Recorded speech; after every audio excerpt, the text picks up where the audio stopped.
4월 3일 목요일 이 새벽에 우리가 함께 묵상하실 하나님의 말씀은 누가복음 18장 31절에서 43절 말씀입니다. 우리 같이 한 목소리로 읽겠습니다.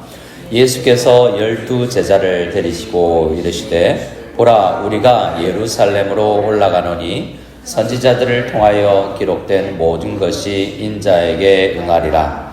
인자가 이방인들에게 넘겨져 희롱을 당하고 능욕을 당하고 침뱉음을 당하겠으며 그들은 채찍질하고 그를 죽일 것이나 그는 3일 만에 살아나리라 하시되 제자들이 이것을 하나도 깨닫지 못하였으니 그 말씀이 감추었으므로 그들이 그 이르신 바를 알지 못하였더라. 여리고에 가까이 가셨을 때 한 맹인이 길가에 앉아 구걸하다가 무리가 지나감을 듣고 이 무슨 일이냐고 물은데 그들이 나사렛 예수께서 지나가신다 하니 맹인이 외쳐 이르되 다윗의 자손 예수여 나를 불쌍히 여기소서 하거늘 앞서가는 자들이 그를 꾸짖어 잠잠하라 하되 그가 더욱 크게 소리질러 다윗의 자손이여 나를 불쌍히 여기소서 하는지라. 예수께서 머물러 서서 명하여 데려오라 하셨더니 그가 가까이 오매 물어 이르시되 내게 무엇을 하여 주기를 원하느냐 이르되 주여 보기를 원하나이다.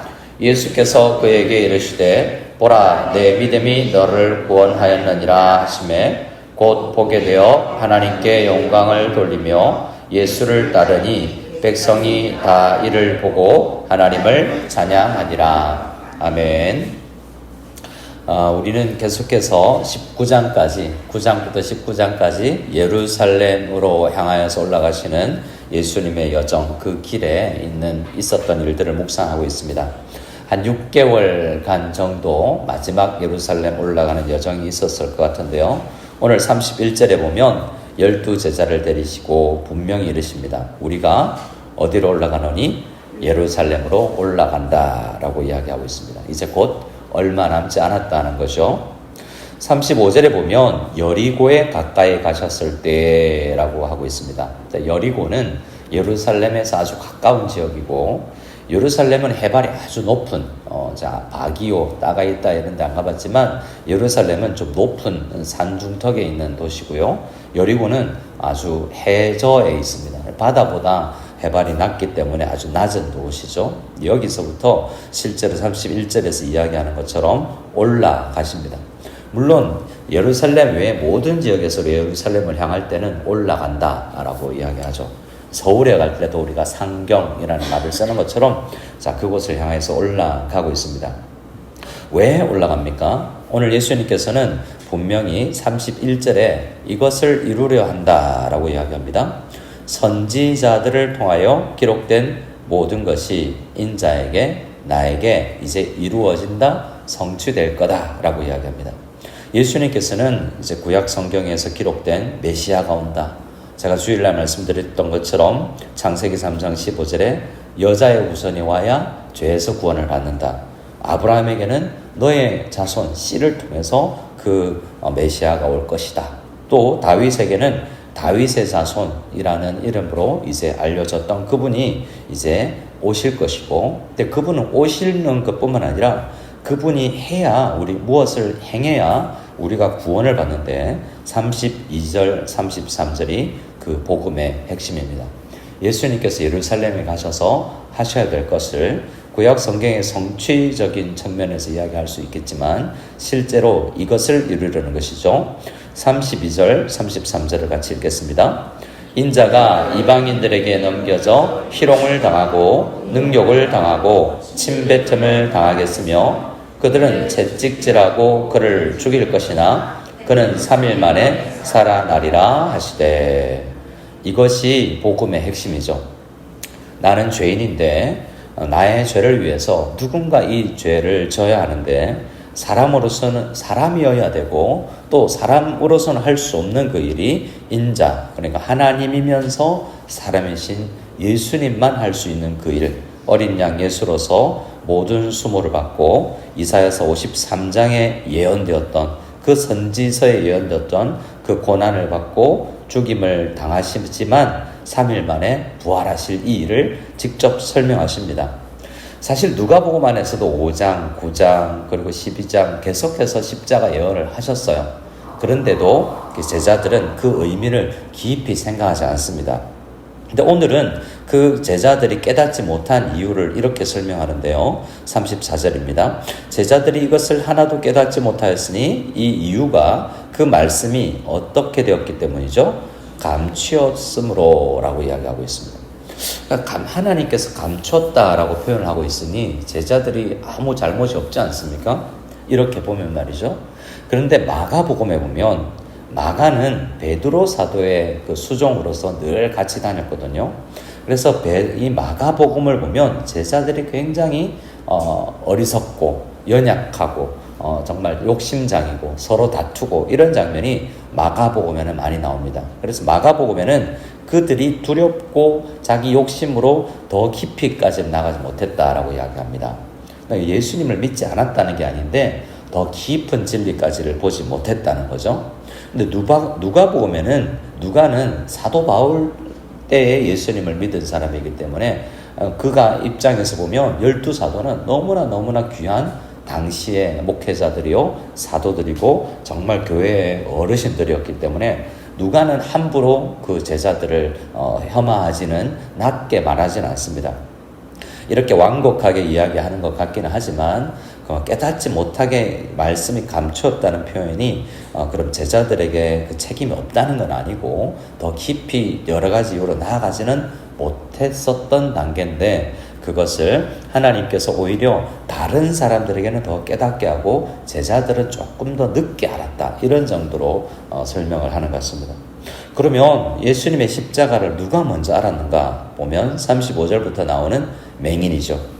마가복음에 보면 이 한 맹인, 길가에 구걸하고 앉아있는 이 맹인의 이름이 등장하는데 바디메오, 바라고 하면 누구 아들이 됩니다.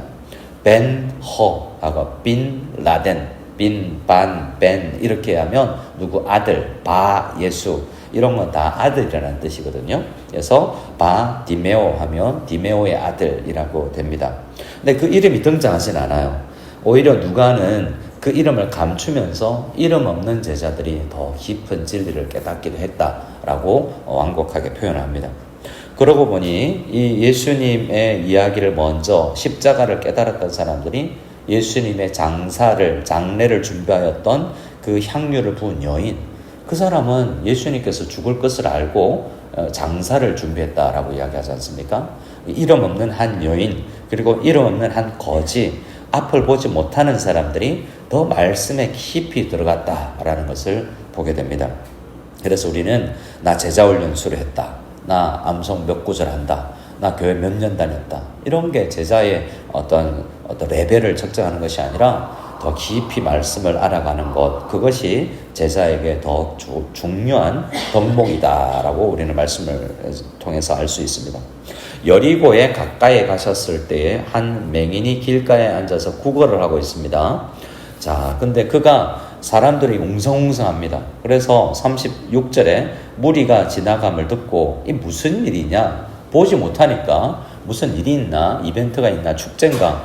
명절은 아닌 것 같은데 이런 질문을 던집니다. 그러니까 무리들이 37절에 그들이 어떻게 소개를 하고 있습니까? 누가 지나가신다라고 말하죠?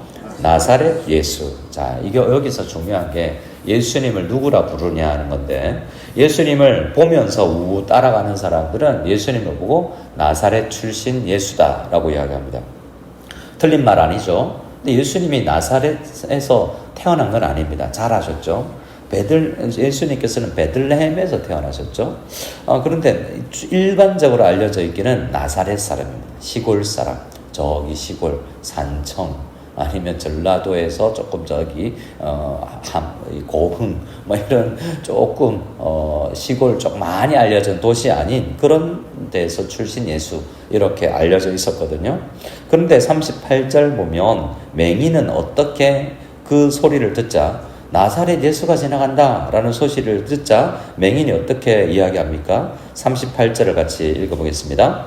맹인이 외쳐 이르되 다윗의 자손 예수여 나를 불쌍히 여기소서 하거늘. 자, 맹인은 예수님을 어떻게 부르죠? 다윗의 자손 예수여라고 부릅니다. 속에는 나사렛 예수다라고 받았는데 그 입으로 나오는 고백은 다윗의 자손입니다. 그는 왜 예수를 다윗의 자손이라고 불렀을까? 이것이 이제 다른 사람들에게서는 다윗의 자손이라는 말이 많이 나오지 않거든요. 그가 앞을 보지 못하는 맹인이었지만 그에게 들렸던 소리들, 들렸던 음성, 설교, 전해준 사람들의 소문 등등에 의해서 야, 이분이 내가 어릴 때부터 들어왔던 그 메시아, 오실 그분, 여자의 후손, 아브라함의 씨, 다윗의 자손, 다윗의 자손이라면 왕이신데 우리 모두를 통치하실 분이라는 것 아니겠습니까?